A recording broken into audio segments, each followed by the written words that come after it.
Halo semuanya, nama aku Olivia. Aku adalah traveler Indonesia yang udah keliling lebih dari 65 negara.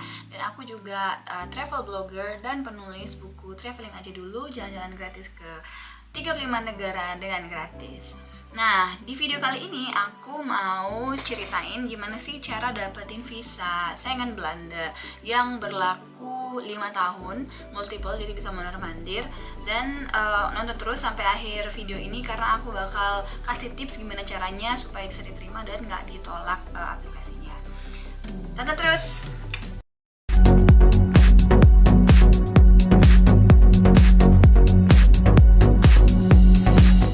Oke, untuk ceritanya, backgroundnya, aku waktu apply visa Schengen terakhir ini aku lagi di Costa Rica, di negara Amerika Tengah, karena aku lagi kuliah S2 aku yang ketiga kalinya dengan beasiswa. Jadi kebetulan di sana ada kedutaan Belanda dan aku apply supaya bisa ke Belanda bulan Juni 2023 yang memang udah aku jalanin bulan lalu karena waktu aku record ini Juli 2023. Nah, caranya adalah pertama aku email tuh kedutaan Belanda di Costa Rica untuk appointment. Tapi kalau kamu lagi di Indonesia, kamu nggak harus email, tapi kamu ke situs VFS. Nanti kamu bakal cari buat dulu accountnya dan buat appointment di situ. Jadi beda sama negara-negara di mana tidak ada VFS-nya, yang ada cuma kedutaannya, lebih simpel. Nah, setelah buat appointment dan dapat ketemu jadwal wawancara atau jadwal ngasih dokumennya, itu bisa kamu lakukan sekitar 6 bulan sebelum trip sampai 45 hari sebelum trip. Tapi jangan lakukan secara mendadak karena kalau mereka lagi sibuk, misalnya ada acara Natal, libur Natalan atau libur Idul Fitri, itu mungkin bakal lebih lama prosesnya karena staff-staffnya pada libur. Nah, setelah dapat nih jadwal appointmentnya, kamu kumpulin dokumen. Dan yang ribet itu sebenarnya adalah dokumennya karena banyak banget ya, banyak. Jadi dokumennya adalah berikut. Pertama, application letter. Application letter itu mereka udah ada standarnya, jadi kamu isi aja ya pertanyaan standar, nama, alamat email, pekerjaan, bla bla bla, isi kurang lebih 2-3 halaman. Terus kamu sertain juga foto 35 kali 4 kali 5 dengan latar belakang cerah, identik sebanyak 2 kali. Terus tiket pesawat PP, tiket ini nggak perlu kamu booking dulu, jangan dibayar dulu, tapi pesan yang dummy tiket. Artinya tiket ini udah ada issue numbernya tapi belum dibayar. Dan itu juga disarankan sama kedutaannya, karena rugi kalau misalnya tiket kamu udah di booking tapi ternyata nggak jadi berangkat gitu karena visanya nggak diterima. Terus juga kamu pesankan penginapan. Biasanya aku tuh via booking.com karena ada alternatif untuk cancelnya. Again, kalau misalnya nggak diterima visanya, nggak rugi karena bisa di cancel. Terus tapi kalau kamu itu nginep di tempat teman, saudara, kamu bisa minta surat undangan dari teman atau saudara. Untuk formatnya aku ada masukin di blogku.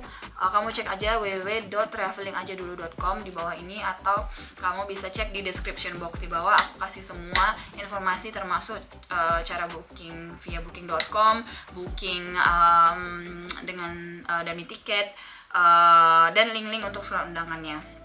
Terus juga kamu booking asuransi perjalanan, itu ada beberapa alternatif, bisa pakai AXA, bisa pakai CHUBS, ya, CHUBBS. Terus ada Allianz. Harganya itu berbeda-beda, tapi kamu harus pesan yang coveragenya itu Schengen. Artinya itu minimum coverage untuk medical itu 30.000 euro. Maksudnya gini, jadi kalau kamu sakit atau ada kejadian yang amit-amit gimana gitu di luar negeri, asuransi kamu ini bakal coverage. Tapi bukan berarti kamu bayar 30.000.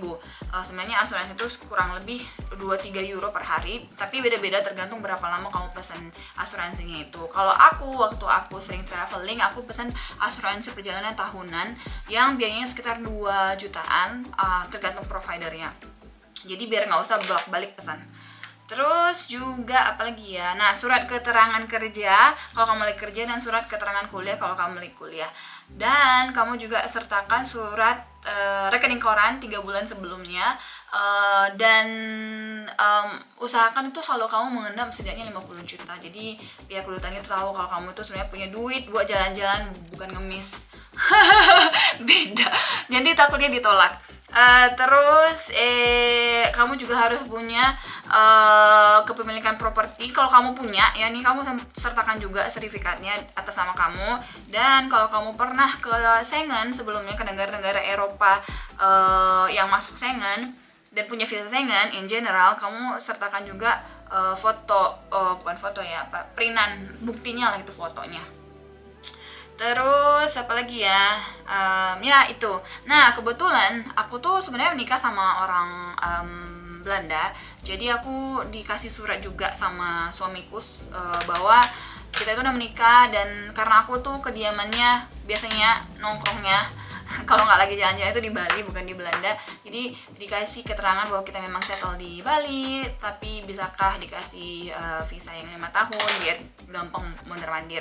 Karena walaupun aku udah nikah itu aku nggak punya permanent resident di Belanda, belum punya, karena memang kita tinggalnya lebih lama di Bali gitu. So, itu dia. Setelah aku kumpulkan semua dokumen ini, aku datang sesuai janji, terus aku ngobrol bla bla bla sama si orang administrasinya. Kebetulan di Costa Rica tuh nggak terlalu rame dan nggak ribet seribet Indonesia. Jadi setelah seminggu aku dibilang visanya udah keluar dan berlaku selama 5 tahun. Yeay!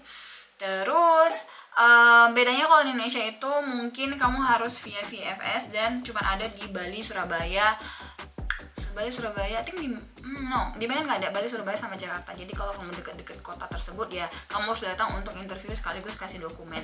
Biasanya setelah 1 minggu baru mereka balikin dokumen kamu itu, bukan balikin, ke informasi ke kamu via email atau SMS, dan kamu datangin untuk ambil balik paspor kamu. Nah, gimana sih tipsnya supaya nggak ditolak? Saran aku adalah kamu punya semua dokumen itu lengkap dan nggak tipu-tipu ya asli dokumennya, dan kamu harus bisa memastikan bahwa kamu itu balik ke Indonesia dan nggak ke sana buat cari kerja ilegal gitu. Karena yang mereka takutkan adalah orang-orang yang ke Belanda atau ke Eropa in general dan mensalahgunakan visa turisnya itu malah kerja. Jadi kalau kamu mau cari kerja atau mau kerja di sana, beda, jangan pakai surat turis visa, tapi pakai visa kerja. Oke, itu dia tips dari aku. Jangan lupa di subscribe channel ini karena banyak banget aku share pengalaman dan cara mendapatkan visa, termasuk visa Amerika, visa New Zealand, visa Kanada, visa Inggris, semua udah aku coba dari pengalaman pribadi, dan gak ada satupun yang pakai agen. Jadi semua itu aku lakukan sendiri. Terus kalau kamu mau konsultasi, kalau kamu mau di case sendiri, atau visa kamu pernah ditolak, atau dokumen ada yang nggak lengkap, kamu bisa konsultasi. Ini linknya ada di description box juga. Silahkan konsultasi, nanti aku kasih tahu caranya supaya bisa mendapatkan visanya. Oke, itu aja dari aku. Terima kasih udah nonton. Salam dari Bulgaria. Sekarang aku lagi di Bulgaria, di negara Eropa Timur, dan subscribe blogku untuk melihat gimana sih perjalanan aku keliling dunia non-stop. Thank you semuanya. Bye-bye.